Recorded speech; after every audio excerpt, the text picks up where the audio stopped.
Hey there, Sharon Horne-Ellstrom here. Welcome to day 358 of our Let's Grow Annual Challenge. Today we are embarking on our final growing process for this year, for 2024, and heading into the new year very strongly in one area or aspect of our life. So yesterday we picked an area. I picked physical area and aspect of my life for a bunch of personal reasons, but because of all the areas in my life, I've let that one probably slip the most this past year. And my granddaughters have got a little bug, and it's the holidays, and I don't want to be sick for Christmas. Been there, done that. Not that fun. So today, step one of the growing process stands for goals. We want to focus on what is it that we want. We always want to focus on what we want. And we do that by setting a SMART goal. Why do we use the SMART goal framework? Because it's the most popular framework out there right now, I would say, for setting goals. At least it's the most common. If you Google it or ask AI or anybody else, they're going to tell you to set SMART goals. Why? Because it covers all the bases. It gives you a framework and allows you to focus on really achieving what it is that you want. So what's a SMART goal? A SMART goal is specific. A SMART goal means that you don't have some vague, I want to be at my ideal weight. Okay, well, that's nifty, but what's your ideal weight? If you're like me, it changes all the time in your mind. And if you don't have a specific number in your mind, it's almost impossible for your subconscious and your brain and everything else to work together to help you to achieve that thing. So we want to be very specific. Actually identify what is the number of pounds or the number of kilograms or however you measure it of perfect weight for you. If that's your specific goal, it has to be specific. You want to be measurable. Is weight a measurable thing? Absolutely, positively. You hop on the scale, tells you exactly what the number is today. Does it fluctuate day over day, every day? Yeah, a little bit, but it should be within a range that is tolerable for you. So it is measurable. Thirdly, we want to be achievable.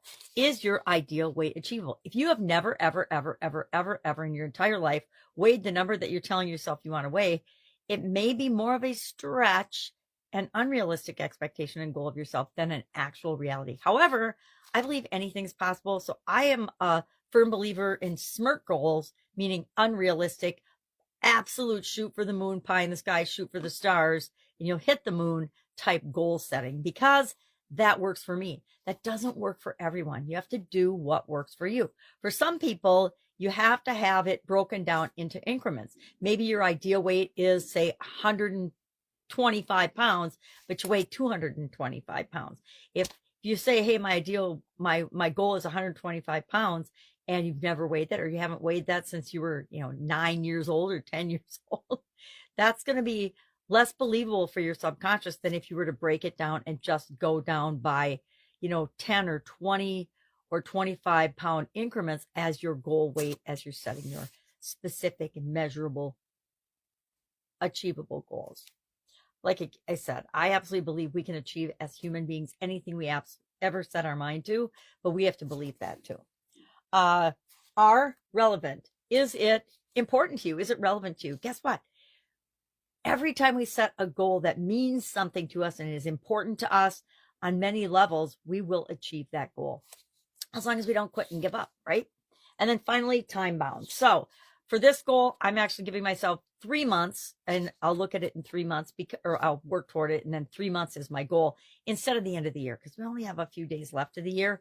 And that would be more than unrealistic, especially given the holidays are coming up and all my favorite foods will be served, of course. That would not make much sense. Now, I haven't set my specific, measurable, SMART goal today. I know it's going to be something with respect to my physical well-being, my physical environment, physical something. But that I wanted to walk through an example. Keep in mind, we've got Carrie, and we're following her through the entire growing process in Guide 2 to the Let's Grow Annual Challenge private Facebook group page. You can go to Guide 2. You can read a write-up on how she's applying this step of the process, SMART goal, to setting up what she wants to achieve. If we have the vision of what we want and we focus on that, our subconscious will automatically start working and moving us toward that. Whether we take conscious action or not, we'll start moving toward what it is that we want. Any questions about this? Hit me up and ask. Any questions about the SMART goal framework? Ask. Any questions about anything? Hit me up and ask. Have an awesome day, and I'll of course be with you tomorrow.